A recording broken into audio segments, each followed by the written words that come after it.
சரி, இன்னைக்கு பார்க்க போகிறது என்னதுன்னா சிஎஸ்எஸ் மாடியூல்னா என்ன அப்படின்னு பார்க்கணும். What is CSS module? சரி, மாடியூல் இன் ரியாக்ட். இதை அப்படியே எடுத்துக்கிறேன்.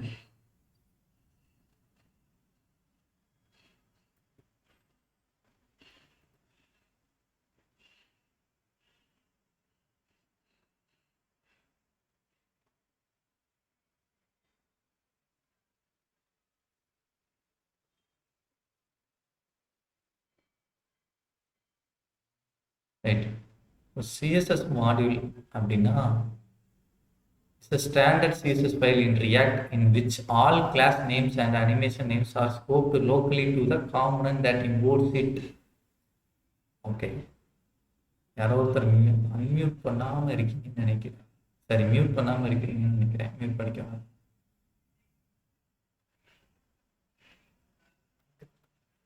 சரி, இப்போ நம்ம என்ன பண்ண போகிறோம் அப்படின்னா, இது வரைக்கும் நம்ம ஒரு காம்போனண்ட்டை எக்ஸ்போர்ட் பண்ணி நம்ம யூஸ் பண்ணி பார்த்தோம், கரெக்டாக? ஆனால் இப்போ நம்ம என்ன பண்ண போகிறோம் அப்படின்னா, ஒரு சிஎஸ்எஸ்ஸே நம்ம என்ன பண்ண போகிறோம், இம்போர்ட் பண்ணிக்கிட்டு அதில் இருக்கிற சிஎஸ்எஸ்ஸை நம்ம ஆக்சஸ் பண்ணி ஸ்டைல் எடுக்க போகிறோம். இப்போ இது எப்படின்னா, ஒரு காம்போனண்ட்டுக்கு நம்ம ஒரு சிஎஸ்எஸ் எழுதுகிறோம்னா அந்த காம்போனண்ட்டுக்கு இருக்கிற கிளாஸ் வந்து ஸ்பெசிஃபிக்காக இருக்கும். அது எப்படி இருக்குன்னு நான் காட்டுறேனே, அதுதான் யூனிக்காக இருக்கும். This solves a common problem of global CSS.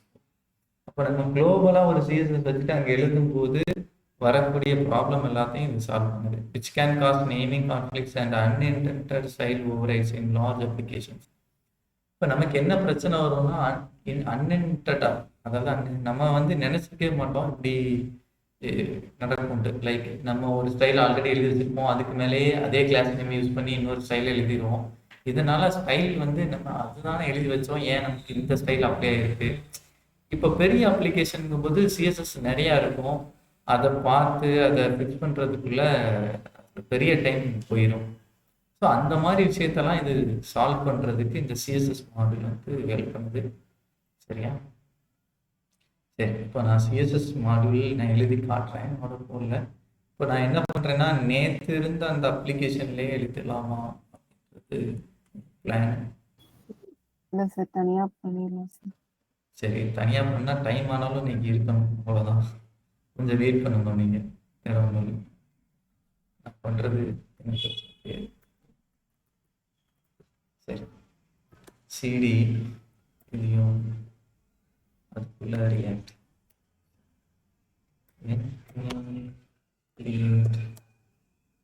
Right latest day 23 CSS modules and styled components. Styled components தனியா பார்க்கணும். ஓகே,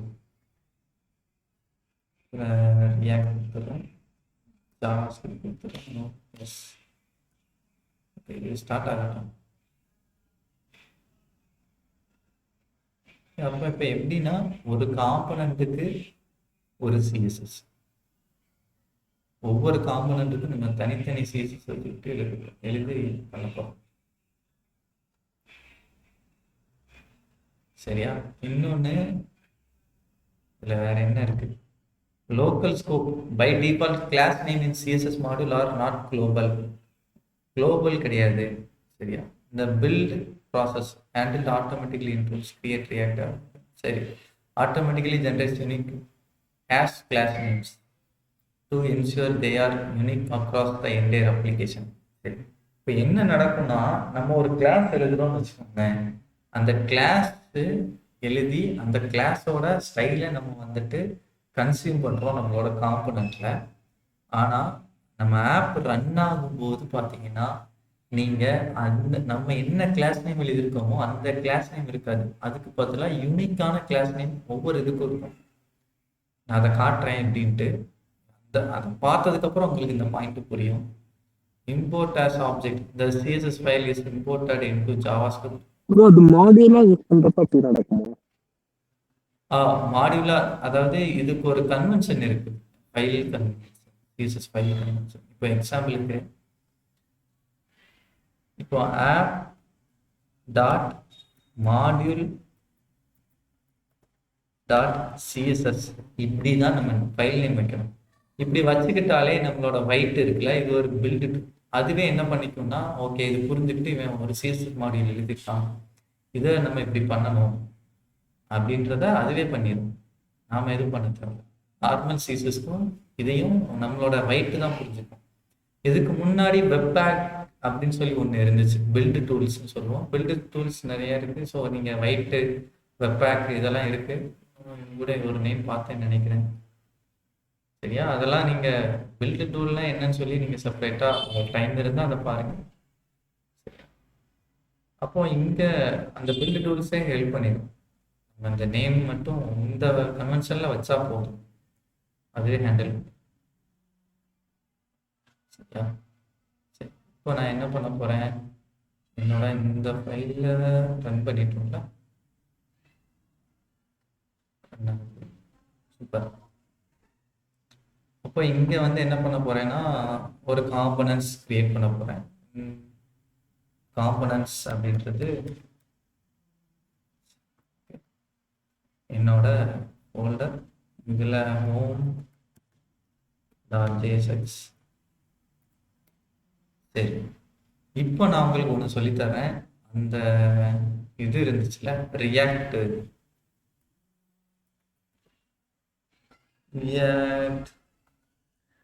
இதுதான் நம்ம ஃபங்க்ஷன் காம்பனண்ட். அதுக்கு வந்து அதுவே உங்களுக்கு கொடுத்துருவோம், கிளாஸ் இது கொடுத்துரும் சொன்னேன்ல, அந்த எக்ஸ்டென்ஷன் இதுதான். Extension for react Redux customers building integration 50. Okay, install பண்ணி காட்டுறேன்.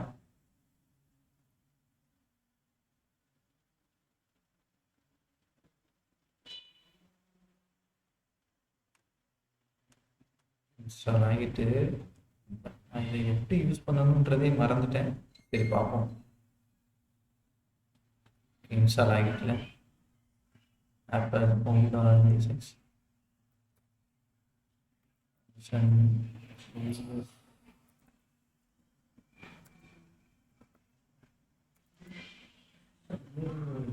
EFCயா ஏதோ ஒரு நேம் நம்ம டைப் பண்ணுவோம். டைப் பண்ணாலே நமக்கு ஆட்டோமேட்டிக்கா அந்த கோடை அதுவே கொடுத்துரும். நினைக்கிறேன் ரியாக்ட் இதில் ஒன்று இருக்கு.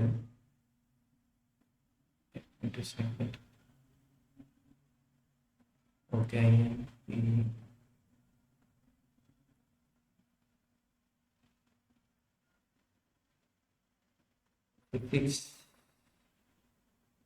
ஓகே, இந்த மாதிரி நம்ம 3 லெட்டரை டைப் பண்ணாலே போதும். RFC RFC correct. எங்க பாத்தீங்க, நீங்க தேடி பார்த்துட்டீங்களா? இல்ல, இதுக்கு முன்னாடி நான் கொஞ்சம் யூடியூப்ல படிக்கும்போது நம்ம அவங்க தான் பண்ணேன். சரி, சூப்பர். வந்துட்டா ஹோம் காம்பனண்ட் இப்படி யூஸ் பண்ணிக்கலாம் நீங்க. சரி, ஏன்னா நம்ம ஆல்ரெடி இப்படி காம்பனன்ட்ஸ்லாம் கிரியேட் பண்ணி நம்ம பழகிட்டோன்றதுனால உங்களுக்கு இப்போ இதை அறிமுகப்படுத்துறேன். சரி, ஹோம்னே இருக்கட்டும். ரொம்ப நாள் ஆச்சு இது யூஸ் பண்ணி, ஸோ அதனால எனக்கு மறந்துட்டு. கான்டாக்ட்ஸ் ஜேஎஸ்எக்ஸ் RFC கொடுத்தீங்கன்னா வந்துடும். ஓகே, ஸோ இப்போ இந்த ரெண்டுக்கு நான் ஸ்டைல்டு சரி சிஎஸ்எஸ் மாடியூல் நான் உங்களுக்கு கிரியேட் பண்ணி காட்டுறேன். போயிடுச்சா? ஹோம், அடுத்ததா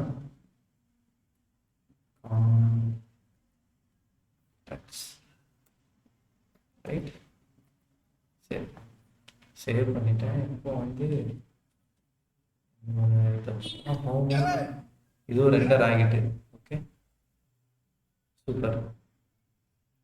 இப்போ என்ன பண்ண போறோம் அப்படின்னா, இதுக்கான ஸ்டைலை நம்ம எழுதலாம். இப்போ நான் என்ன பண்றேன், இங்க இருந்து எனக்கு இந்த ஆப்டார் சிஎஸ்எஸ்ல ஆல்ரெடி ஒரு ஸ்டைல் இருக்குல்ல, இதெல்லாம் தேவையில்லை. அதனால எடுத்து இண்டெக்ஸ் ஸ்டார் சிஎஸ்எஸ். ஸோ பழைய பழைய மாதிரி மாறிட்டு. ஓகே, சரி. இப்போ என்ன பண்ணலாம்னா, இந்த ஹோமில் எக்ஸாம்பிளுக்கு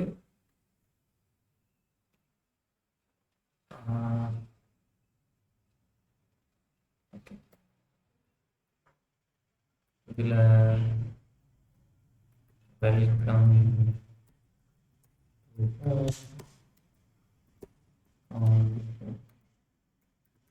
அப்படின்னு வச்சுக்கிறேன். இதை ஒரு H1 வச்சுக்கிறேன். இங்கே போய் பார்த்தா வெல்கம் டு ஹோம் காம்பனன்ட்றது இருக்கு. சரி, இப்போ நான் அந்த ஹோமுக்கு சொல்லி ஒரு சிஎஸ்எஸ் எழுத போகிறேன். இதுக்குள்ளேயே நான் என்ன பண்ண போகிறேன், இன்னொரு ஃபைல் வேணால் வச்சுக்கிறேன். இதில் home dot module dot CSS. ரைட்டா? இப்போ நான் என்ன பண்ண போகிறேன், ஒரு கிளாஸ் நேம் எழுத போகிறேன். Dot heading. ரைட்டா? இந்த ஹெட்டிங்க்கு வந்து கலர் வந்து ப்ளூவாக இருக்கணும்.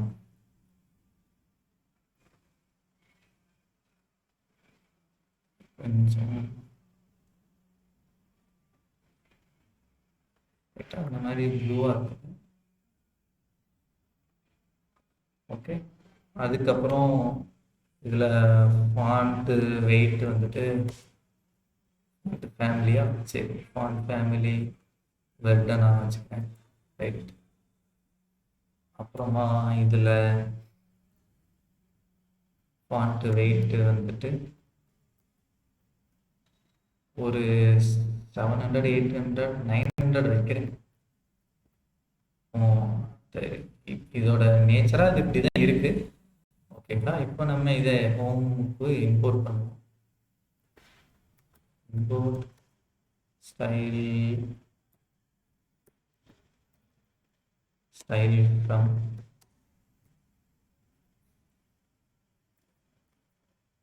home dot module dot css. சரியா? இப்போ இதில் கிளாஸ் நேம் ஸ்டைல் டாட். சரி, இது ஒர்க் ஆகுதா? ஒரே நிமிஷம்.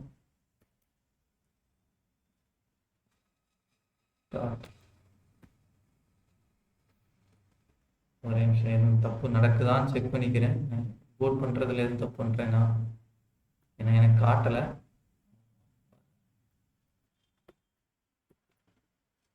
எஸ், நடக்குதா? இப்போ நம்ம இங்கே மாற்றுவோமே, மாடியூலில் வந்துட்டு இவன் ரொம்ப லைட்டராக இருக்கான். கரெக்ட்.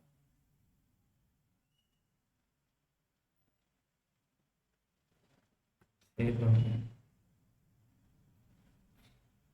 தெரியுதா? இப்படி நீங்கள் ஸ்டைல் வந்து எழுதிக்கலாம். இப்போ நீங்கள் F12 அழுத்தி கிளிக் பண்ணி பாருங்க. இதோட கிளாஸ் நேமே ஆட்டோமேட்டிக்காக மாறி இருப்பாரு. யூனிக்கான வேல்யூ இது ஜென்ரேட் பண்ணிட்டே இருக்கும் எல்லா இடத்துலையும். கரெக்டா? இப்போ இன்னொன்று இங்கேயே ட்ரை பண்ணுவோம். இதில் ஒரு H2 வச்சுப்போம். இந்த ஹோம்ன்றவன் உள்ள எடுத்து போடுவோம். கிளாஸ் நேம் அப்படியே எடுத்து வச்சு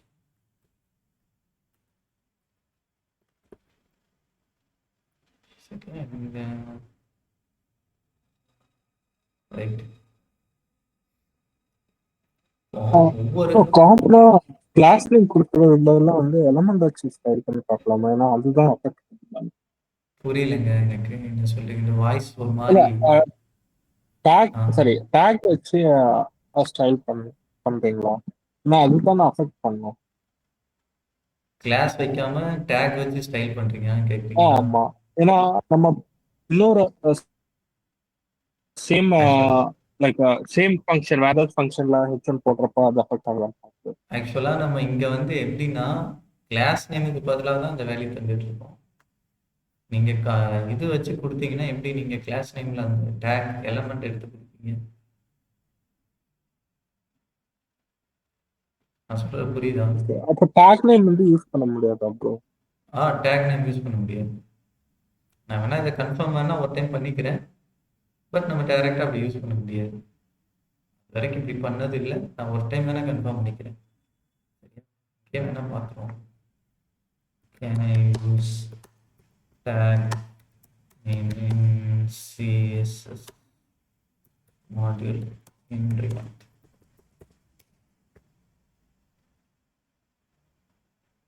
Yes, போட்டிருக்கு. சரி பார்ப்போம். But they are not automatically scoped. Like class names are. Example. Okay.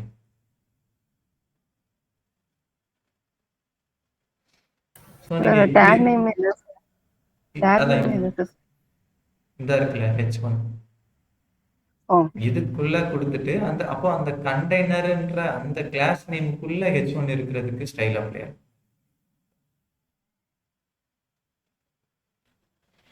இந்த மாதிரி பண்ணியிருக்காங்க. நம்ம வேணா அப்படி வேணா ட்ரை பண்ணி பார்ப்போம். இப்படி பண்ணுவோமா? இப்போ இதுக்குள்ள நான் வந்து என்ன பண்றேன்னா இன்னொரு லைக் ஒரு பி டேக் வச்சுக்கிறேன். ஸோ இது போடுறேன். ரைட்டா? சரி, இது ஸ்டைல் டாட் ஹெட்டிங் தான் வைக்கணும். இப்போ இங்கேயும் ஸ்டைலில் மாற்றணும்னா இதுல H1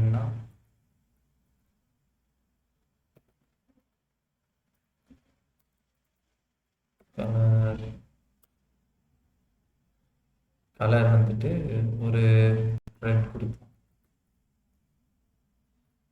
ட்ரை பண்ணி பார்ப்போம். பி தான் சார் இருந்துச்சு. H1 ஒண்ணுமே வைக்கல நம்ம. சரி, பி டேக். சரி, இப்போ ஒர்க் ஆகுதா?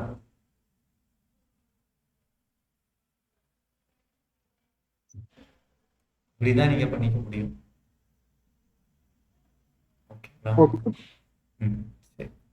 அப்போ இந்த மாதிரி நீங்க என்ன பண்ணிக்கலாம்னா ஸ்டைல் எழுதிக்கலாம். நான் உங்களுக்கு இந்த மாதிரி ஆக்சுவலா இந்த ஒரு மாதிரி தான் இல்லை, நீங்க நிறைய சிஎஸ்எஸ் இதை வந்து நீங்க கொஞ்சம் எக்ஸ்ப்ளோர் பண்ணிட்டு நிறைய இருக்கும். நம்ம எப்படி இன்னும் சூடோ கிளாஸ் யூஸ் பண்ணலாமா அதெல்லாமே ட்ரை பண்ணி பாருங்க. ட்ரை பண்ணி பார்த்துட்டு உங்களுக்கு ஃப்ளெக்சிபிலிட்டி எந்த லெவலுக்கு இருக்குன்னு செக் பண்ணி பாருங்க. சரியா? சார் இப்போ சார் ஒரே ஒரு நிமிஷம் சார், எனக்கு நீங்க சொல்லிட்டீங்கன்னு நினைக்கிறேன். இப்போ நார்மலான சிஎஸ்எஸ் ஃபைலுக்கும் இதுக்கும் என்ன வித்தியாசம்னு சொன்னீங்க சார்? இது வந்துட்டு என்ன ரீசன் என்னது அப்படின்னா நீங்க வந்து யூனிக்கா இருக்கும். ஒண்ணு, எல்லாமே கான்ஃப்ளிக்ட் இருக்காது. சிஎஸ்எஸ்ல நீங்க எழுதுற சிஎஸ்எஸ்ல கான்ஃப்ளிக்ட் வராது. இப்போ அப்ளிகேஷன் பெரிய லெவல்ல க்ரோ ஆகுதுன்னு வச்சுக்கோங்க. பெரிய அப்ளிகேஷன் இருக்குன்னா நீங்க கிளாஸ் நேம் சிமிலரா வச்சுட்டீங்கன்னா பிரச்சனை ஆகுங்க.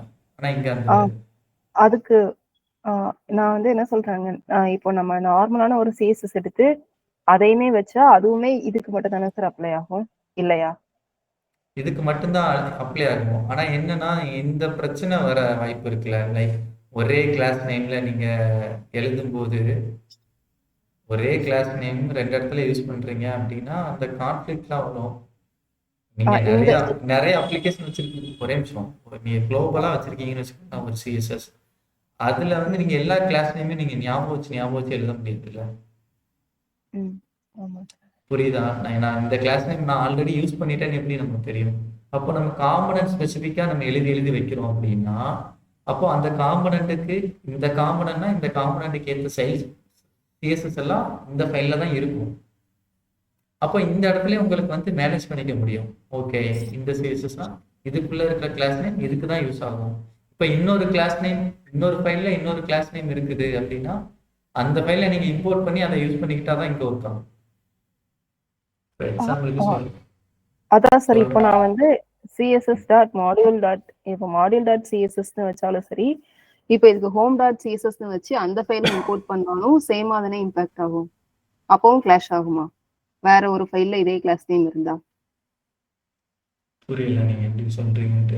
இப்போ வந்து இது வந்து ஹோமுக்கும் கான்டாக்டுக்கும் மட்டும் நம்ம இந்த module.css இது ஹோமுக்கு மட்டும் வச்சிருக்கோம். சரி. அப்படிதானே? இப்போ ம். ஹோம்ல வந்து இந்த இந்த ஃபைல நம்ம இம்போர்ட் பண்ணியிருக்கோம். ஸோ ம். அதனால இதுக்கான யூனிக்கான ஃபைல் நமக்கு தெரியும். பட் இப்போ நான் ஹோம் டாட் சிஎஸ்எஸ்ன்னு மட்டும் வச்சிருந்தாலும், நான் இந்த ஹோம்ல போயிட்டு ஹோம் டாட் சிஎஸ்எஸ் வந்து இம்ப்ளிமெண்ட் பண்ணியிருந்தாலும், அதுவும் இப்போ யூனிக்கா தானே சார் இருக்கும். ஹோமுக்கு இந்த ஃபைல்ல தானே அதுவும் இருக்கும். கண்டிப்பா யூனிக்கா தான் இருக்கும். நீங்க அதுக்குள்ளே ஆ மட்டும் எழுதிக்கிட்டீங்க. அப்போ வந்து ஹோம் டாட் மாடியூல் இந்த ஸ்பெசிஃபிக்கானதுக்கு போகணுன்ற அவசியம் இல்லைல்ல சார்? அதுதான். இப்போ அதுக்கான ரீசன் என்னன்னு சொன்னேன்னா, இங்க பாத்தீங்களா யூனிக்கா ஐடிலாம் ஜென்ரேட் ஆகுதுல்ல. இப்போ இந்த கிளாஸ் நேமை இன்னொருத்தங்க வந்து எடுத்து யூஸ் பண்ண முடியாது. ஓ! அதுவாவேவும் கொஞ்சம் ஜெனரேட் பண்ணுமா? யூனிக்னெஸ் குடுக்குமா? ஆமா, ஆமா. நீங்க இங்க பாத்தீங்கன்னா, இங்கேயும் ஸ்டைல் மாறி இருக்குல்ல. தெரியுதா உங்களுக்கு? சிஎஸ்எஸ்ல தெரியுது. எழுதியிருக்கிற ஸ்டைல் கிளாஸ் நேமும் இங்க மாறி இருக்கு. இங்கேயும் நீங்க பார்க்க முடியும். Okay, okay. அதுதான் ஓகே. மாடியூல். சரி. அப்போ நீங்க இந்த மாதிரி யூனிக்கா வச்சு எழுதிக்க முடியும். இப்போ நீங்க ஹோமுக்கு கான்டாக்டுக்கு இதே போல நீங்க ஒன்று எழுதிக்க முடியும். ஸோ இதுதான் பேசிக் ஐடியா சிஎஸ்எஸ் மாடியூலோட. சரியா? இதுல இன்னும் நீங்க காம்ப்ளெக்ஸான சிஎஸ்எஸ்லாம் எழுதணும் அப்படின்னா இன்னும் ஹேண்டில் பண்றது ஈஸி. டைரக்டா இது ஒரு ஆப்ஜெக்டா வருது. நீங்க இந்த ஹோம் கமெண்ட்ல பாத்தீங்கன்னா இது ஒரு ஆப்ஜெக்ட். அங்க இருக்கிற கிளாஸ் நேம்லாம் அந்த ஆப்ஜெக்டோட ப்ராப்பர்ட்டிஸ். என்னென்ன கிளாஸ் நேம்லாம் எழுதி வச்சிருக்கீங்களோ அதெல்லாம் எடுத்து யூஸ் பண்ணிக்கலாம். ஓகே, சரி. இப்போ இது ஓகே சார். இது ஒரு பாயிண்ட் முடிஞ்சுச்சு. இது புரிஞ்சுல? இப்போ இதோட கான்செப்ட் புரிஞ்சுதுல? புரியுது சார். சாரி, ஒரே நிமிஷம்.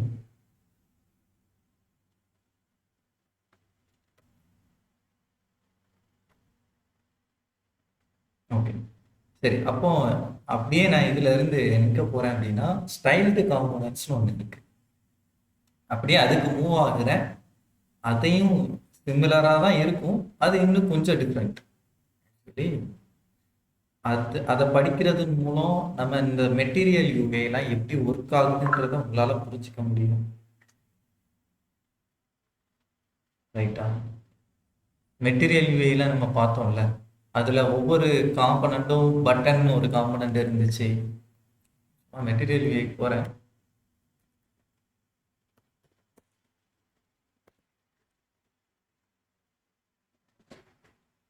Get started. Components button. கரெக்டா? இதுல வேரியன்ட்ல டெக்ஸ்ட் கண்டெய்ன்ட் அவுட்லைன்ட் இந்த மாதிரிலாம் இருக்குல்ல. அப்ப இதே போல காம்பனன்ட் நமக்கு நாமளே பண்ண போறோம். அதுக்கு தான் என்னது அப்படின்னு பார்த்தீங்கன்னா இங்க ஸ்டைல்டு காம்பனன்ட் அப்படின்னு ஒரு பேக்கேஜ் இருக்கு. ஸ்டைல்டு காம்பனன்ட்ஸ் போட்டீங்கன்னா இங்க வந்துடும். இருக்குல்ல, ஸ்டைல்டு காம்பனன்ட்ஸ். ஓகே, ஸோ இங்க வந்து இந்த மாதிரி தான் நம்மளோட காம்பனன்ட்ஸ்லாம் நம்ம எழுத போகிறோம். சொல்லித்தரேன் எப்படின்ட்டு. ஃபர்ஸ்ட் இன்ஸ்டால் பண்ணுவோம். சரி, npm install styled components. Okay, இதை காப்பி பண்ணிக்கிட்டேன். இப்போ என்னோட ப்ராஜெக்ட்டுக்கு போய்க்கிறேன். போயிட்டு இங்கே வந்துட்டு cd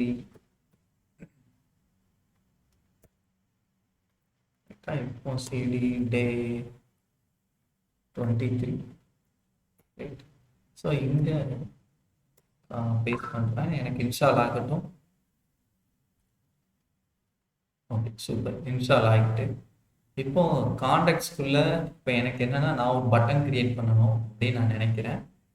ஸோ இங்கே என்ன பண்ண போறோம்னா இன்னொரு இது போட்டுக்கிறேன். ஸ்டைல்டு காம்போனன்ட்ஸ் அப்படின்னு வச்சுக்கிறேன் ஒரு ஃபோல்டர்.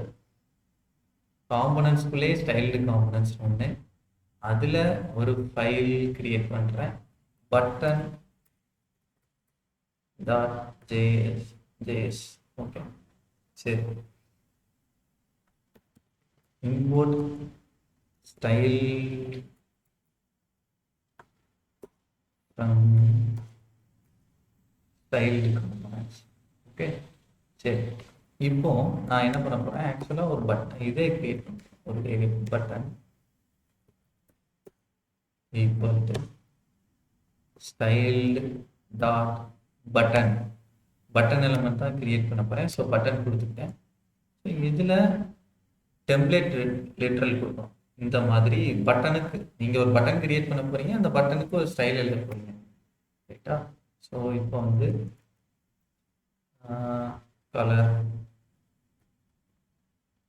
கலர் வந்து சும்மா ஒயிட் கொடுக்குறேன்.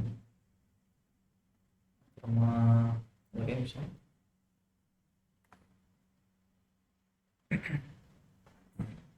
S, okay. கலர் வந்து ஒயிட்டு. அப்புறம் பேக்ரவுண்ட் கலர் வந்துட்டு ப்ளூ கொடுக்குறேன். சரியா? சரி, அவ்வளோதான். இதில் வேற எதுவும் நம்ம தரல. இப்போ இங்கே போய் பார்ப்போம். கான்டெக்ட்ஸு import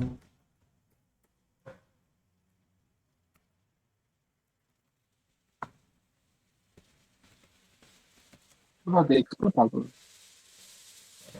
export பண்ணிக்கலாம்.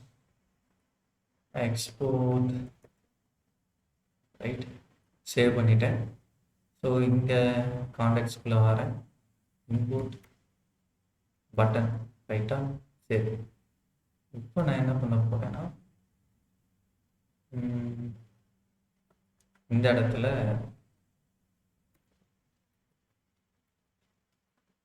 இதில் ஒரு H1 வச்சுக்கிறேன். Contacts, right. இதில் பட்டன்,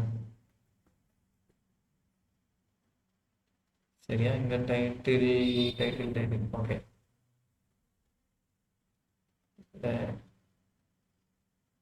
கிளிக் மீ அப்படின்னு வச்சுக்கோங்க.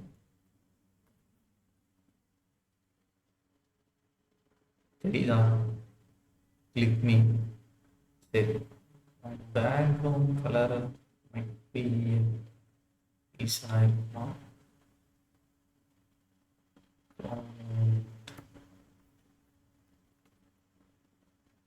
ரைட்டா? நீங்கள் வந்து ஸ்டைல் வந்து உங்களுக்கு விருப்பப்பட்ட மாதிரி பேடிங் வந்துட்டு ஒரு 7 பிக்சல் தர்றேன்.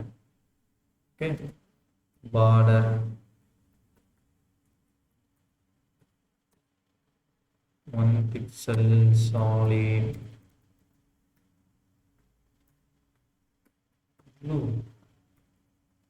ப்ளூ. நம்ம வேற எதுவும் மாற்றோம்னா மாற்றிக்கலாம். அப்புறம் பார்டர் ரேடியஸ்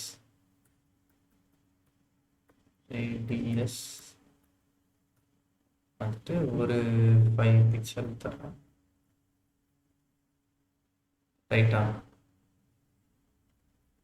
சரி, அதுக்கப்புறம் வேற என்ன இருக்கு? சார் பார்டர் ரெட்டா வச்சுக்கலாம். சரி, பிளாக்கா வைக்கிறேன். 1 பிக்சலா 2 பிக்சலா வைக்கிறேன். தெரியுதா? தெரியுது. சரி, ஃபாண்ட் சைஸ் நீங்க இன்க்ரீஸ் பண்ணுங்க. ஃபாண்ட் சைஸ் வந்து ஒரு 20 பிக்சல் தர்றேன், ரைட்டா? அதுக்கப்புறம் இதில் வேற என்ன பண்ணலாம் அப்படின்னா, இப்போ ஒரு பட்டன் காம்போனன்ட் கிரியேட் பண்ணி பட்டனை நம்ம இது பண்ணிட்டோம். இப்போ ஆக்சுவலாக நீங்கள் கான்டெக்ட்ஸில் பட்டன் தான் யூஸ் பண்ணியிருக்கீங்க. இப்போ இதே போல தான் இங்கேருந்து நீங்கள் யூஸ் பண்ண போகிறீங்க. இப்படி தானே யூஸ் பண்ணியிருக்கீங்க. என்ன இங்கே எக்ஸ்ட்ரா ஒரு ப்ரோப் அனுப்பிச்சிருக்காங்க. அதை ப்ரோப்பை எப்படி அனுப்பணும், எப்படி ஹேண்டில் பண்ணுறது நான் சொல்கிறேன். ஓகேங்களா? சரி, இப்போ இந்த கலருக்கு ஏதாச்சும் இங்கே இருக்குதான்னு பார்ப்போம். நான் இது வரைக்கும் யூஸ் பண்ண மாதிரி ஞாபகம் இல்லை. ஸ்டைல்டு காம்பனண்ட்டுக்கு எதுவும் இருக்குதா? ஸ்டைல் ஓகே, இங்க ஒன்று இருக்கு சின்டாக்ஸ் ஹைலைட்டிங். நெயில் பாலிஷ் தான் இதோட இதுவே. நெயில் பாலிஷ் போடுற மாதிரி தான் உங்களோட ஐக்கான் இதே லோகோவே இருக்கு. ஓகே, இங்க ஆட் பண்ண இது ஆட் பண்ண எதுக்கு வருது. இந்த இந்த எக்ஸ்டென்ஷன் சின்டெக்ஸ் இந்த சின்டெக்ஸ் வர்றது நமக்கு இப்போ வரல சின்டெக்ஸ். நமக்கு தன்னால கொடுத்துருங்க. அதுவே கொடுத்துருவோம். ட்ரை பண்ணி பார்க்குறேன்.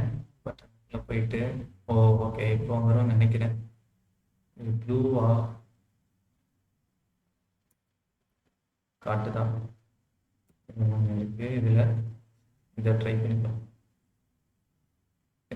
சரி, அப்போ இந்த மாதிரி நீங்கள் என்ன பண்ணிக்கலாம், ஸ்டைல் எழுதிக்கலாம். ஓகே சரி, இப்போ நான் என்ன பண்ண போகிறேன்னா வேரியண்ட்ன்ற ஒரு ப்ரோ பண்ண போகிறேன் கான்டெக்ட்ஸில் இருந்து. இப்போ நான் என்ன பண்ணுறேன், வேரியண்ட் அப்படி இல்லைன்னா சரி வேரியண்ட்டே இருக்கட்டும். ஓகே, ஸோ வேரியண்ட் வந்துட்டு செகண்டரி கொடுக்குறேன். ஓகே சரி, அப்புறம் இதில் ஒரு பட்டன் தர்றேன். சரியா, இது பிரைமரின்னு வச்சுக்கிறேன். பிரைமரி ஓகே, இது வந்து இன்னொன்று வச்சுக்கிறேன். இதை சக்சஸ்ன்னு வச்சுக்கிறேன். ரைட்டா, சரி 3 பட்டன் இருக்கு. நீங்கள் எங்கே பார்த்தீங்கன்னா 3 பட்டன் அப்படியே தான் இருக்கு. உங்களுக்கு வேணும்னா இதில் டிஸ்பிளே பிளாக் கொடுத்துட்டோன்னா போதும். டிஸ்பிளே பிளாக் கொடுத்துருவோம். கீழே வந்துருச்சு. ஆக்சுவலி மார்ஜின் பாட்டம் வேணா ஆட் பண்ணிக்கிறேன். மார்ஜின் பாட்டம் ஆட் பண்ணோம்னா ஒரு 3 பிக்சல் தரேன். ஸ்பேஸ் கிடைக்குதா? சூப்பர். சரி, இது வரைக்கும் இருக்கட்டும். இப்போ என்ன பண்ண போகிறோம்னா அந்த ப்ரோப் ஒன்று அனுப்பிச்சோம்ல, அந்த ப்ரோப்பை பேஸ் பண்ணி பேக்ரவுண்ட் கலரை சேஞ்ச் பண்ணும். இப்போ எப்படி பண்ணுறது அப்படின்னா இப்படி நீங்கள் வாங்கிக்கலாம். இதுக்குள்ளே ஒரு கால் பேக் ஃபங்க்ஷன் எப்படி வச்சுக்கலாம். வச்சுக்கிட்டு என்ன பண்ணணும் அப்படின்னா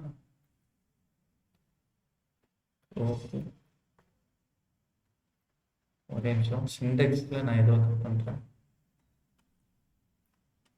ஓகே, இதெல்லாம் டைப் ஸ்கிரிப்டில் இருக்குது. சரி,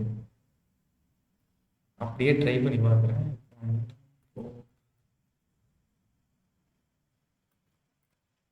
ஓகே, இப்படி சாரி ரெபேக்கா பர்பிள்னா இது.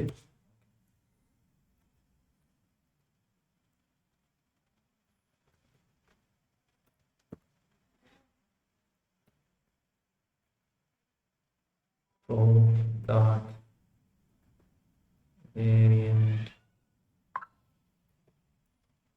ஈக்குவல் டு செகண்டரியாக இருந்துச்சுன்னா என்ன சொல்ல போகிறேன் தெரியுமா, பர்பிள். சரியா, ஒருவேளை அதுவாக இல்லைன்னா அதுக்கப்புறம் என்ன செய்ய போகிறேன், ப்ரைமரியாக இருந்துச்சுன்னா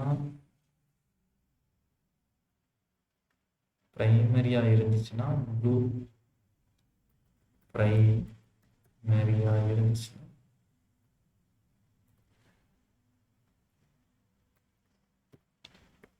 ப்ளூ.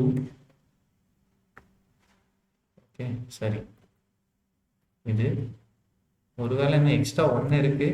ஒன்று என்னதுன்னா சக்ஸஸ்ஸு. ஸோ அதுக்கு வேலிடேஷன் போடல. சக்ஸஸ் வந்தால் க்ரீனுன்னு வச்சுக்கிறேன். சேவ் பண்ணிட்டேன். இங்கே போய் பார்க்கலாம். டிஃப்ரென்ஸ் சரிதான். 3 ப்ரோப் அனுப்பிச்சிருக்கும். இங்கே டிஃப்ரெண்ட் செகண்டரி பிரைமரி சக்ஸஸ். அப்போ இங்கே வந்து அத வேரியன்ட்ன்ற பிரைமரி அனுப்பணுமா சார்? புரியல. ப்ராப்ன்றது நம்மளா வைக்கிற நேம். அத வச்சு இத கால் பண்ணிக்கணுமா? வேரியன்ட் அப்படின்னு வேரியன்ட்ன்றது நீங்க இங்க இருந்து அனுப்பிச்சு விடுற இந்த ப்ராப், இந்த நேம். இந்த ஓகே. நேம் நீங்க என்ன சேஞ்ச் பண்றீங்க? இப்போ 2 3 ப்ராப் இருக்குன்னா இன்னொரு ப்ராப்பை நீங்க வாங்கிக்கிட்டு இப்போ வேரியன்ட்னு வருது. சில இது வந்து இப்போ நீங்க பார்த்தீங்கன்னா இங்கேயே நிறையா இருக்குல்ல, வேரியண்ட், இந்த டிசேபிள்டுன்னு ஒன்று இருக்கு, ஹெச்எஃப் வச்சு தர்றாங்க. ஸோ இந்த மாதிரிலாம் இருக்குதுன்னா இதுக்கேற்ற மாதிரி நீங்க பட்டனோட ஸ்டைலை மாத்துறீங்க, அவ்வளோதான். ஆ ரோப் பேஸ் பண்ணி அப்போ இவங்களோட இந்த மெட்டீரியல் வியூயும் இதே போல தான் ஏதோ ஒரு இடத்துல ஸ்டைல் எழுதி வச்சுட்டு இந்த மாதிரி பட்டன்னா இப்படி இருக்கணும், அதுக்கப்புறம் ஒரு இன்புட் பாக்ஸ்லாம் இப்படி இருக்கணும் அப்படின்னு சொல்லி இந்த மாதிரி ஸ்டைல் தான் எழுதி வச்சிருப்பாங்க ஏதோ ஒரு இடத்துல. அதை எல்லாத்தையும் பேக் பண்ணி நமக்கு ஒரு நோட் பேக்கேஜாக நம்ம கொடுத்துட்டாங்க. ஜாவா இது ரியாக்ட் பேக்கேஜ் என்பிஎம் கொடுத்துட்டாங்க. ஸோ அந்த என்பிஎம் நம்ம இன்ஸ்டால் பண்ணிக்கிட்டு நம்ம அதே போல தான் அங்கே இருந்து எப்படி நம்ம இங்கே எப்படி இம்போர்ட் பண்ணியிருக்கோமோ நம்மளோட இன்டர்னல் ஃபைல்லேருந்து இம்போர்ட் பண்ணுற மாதிரி நீங்கள் ஸ்டைல்டு காம்பனன்ட் சரி நீங்கள் மெட்டீரியல் இன்ஸ்டால் பண்ணி பார்த்தீங்கன்னா அதுவும் நம்ம இங்கே நோட் மாடியூல்ஸில் அது நம்ம அந்த பேக்கேஜ் நம்மளோட ப்ராஜெக்ட்குள்ளே எங்கே இன்ஸ்டால் ஆகிருக்கோ அங்கேருந்து வரும், அவ்வளோதான். சரியா நான் சொல்கிறது புரியுதா? ஓகே. அப்போ இப்போ இதை வச்சு நீங்க என்ன புரிஞ்சுக்கலாம் அப்படின்னா மெட்டீரியல் வியூயும் இதே போல தான் எழுதியிருப்பாங்க ஒரு. ஓகே. சரி, அப்போ இப்போ ஸ்டைல் நார்மலா நம்ம ஸ்டைல் ஆட் பண்றதுக்கும் இதுக்கும் என்ன சார் வித்தியாசம்? இதுதான் வித்தியாசம். என்ன வித்தியாசம்னா நீங்க இந்த பட்டன்றத இப்படி இப்படி மாத்தி எழுதிக்க முடியுதுல, ப்ரோப் எழுதி வேரியன்ட் வச்சு ஒரே இடத்துல ஸ்டைல் எழுதி எப்படி நீங்க ஃபிளெக்சிபிலிட்டி பண்ணிக்கிட்டு, ஸோ இதெல்லாம் நீங்க ஹேண்டில் பண்ண முடியுதுல்ல, நார்மலா சிஎஸ்எஸ்ல பண்ண முடியாதுல்ல. ஆமா சார், டைரக்ட் நேம் தான் ஹேண்டில் பண்ண முடியலன்னா ஜாவா ஸ்கிரிப்ட் உங்களுக்கு இப்படி பண்ண முடியுதுல்ல. இந்த ஃப்ளெக்சிபிலிட்டி ஸ்டைல்டு காம்பனன்ட் யூஸ் பண்ணுறது. இன்னும் நீங்கள் நிறையா பண்ண முடியும். ஆக்சுவலாக நம்ம இப்போ நடத்துகிற இந்த டாப்பிக்கில் இந்த ரிடெக்ஸ் டூல் கிட்டு அதுக்கு முன்னாடி ஒன்று நடத்துனேன், டான்ஸ்டாக் கொரி, இந்த ஸ்டைல் எவ்வளோ இருக்கு பாருங்க. இதுவே ஒரு கோர்ஸ் மாதிரி இருக்கும். இதை படிக்கிறதுக்கே ஒரு குறைஞ்ச ஒரு 10 நாள் எடுத்துக்கணும்னு வச்சுக்கோங்களேன். ஃபுல்லாக ப்ராக்டிஸ் பண்ணி எல்லாத்தையும் நீங்கள் தரவாக படிக்கணும். பட் இது தேவைப்பட்டதுன்னா மட்டும் நம்ம அந்த டெப்த்து போய் படிக்கலாம்.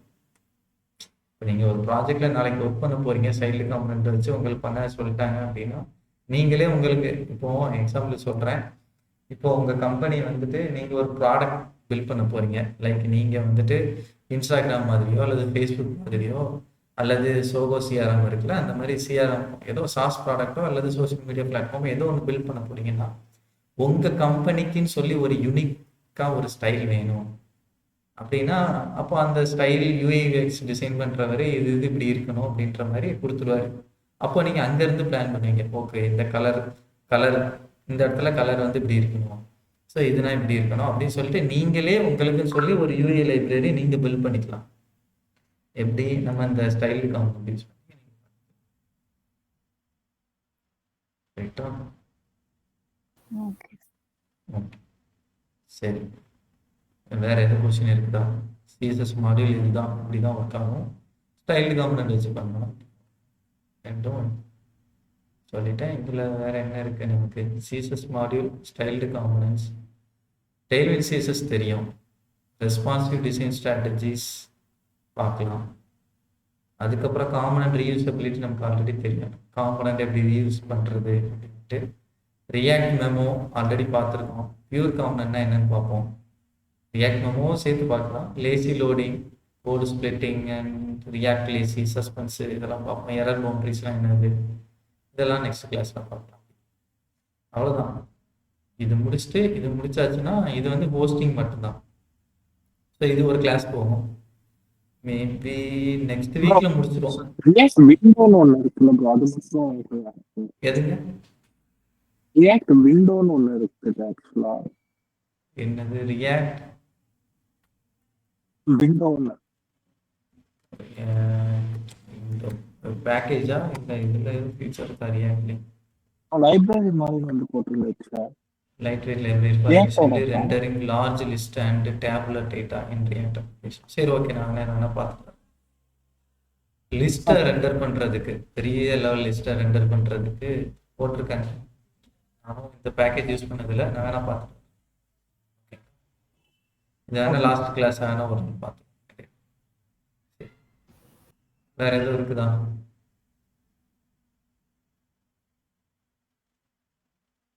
வேற எதுவும் இருக்குதாங்க? சரி, இப்போ வேற எதுவும் இல்லைன்னா வைண்ட் அப் பண்ணிக்கலாம்.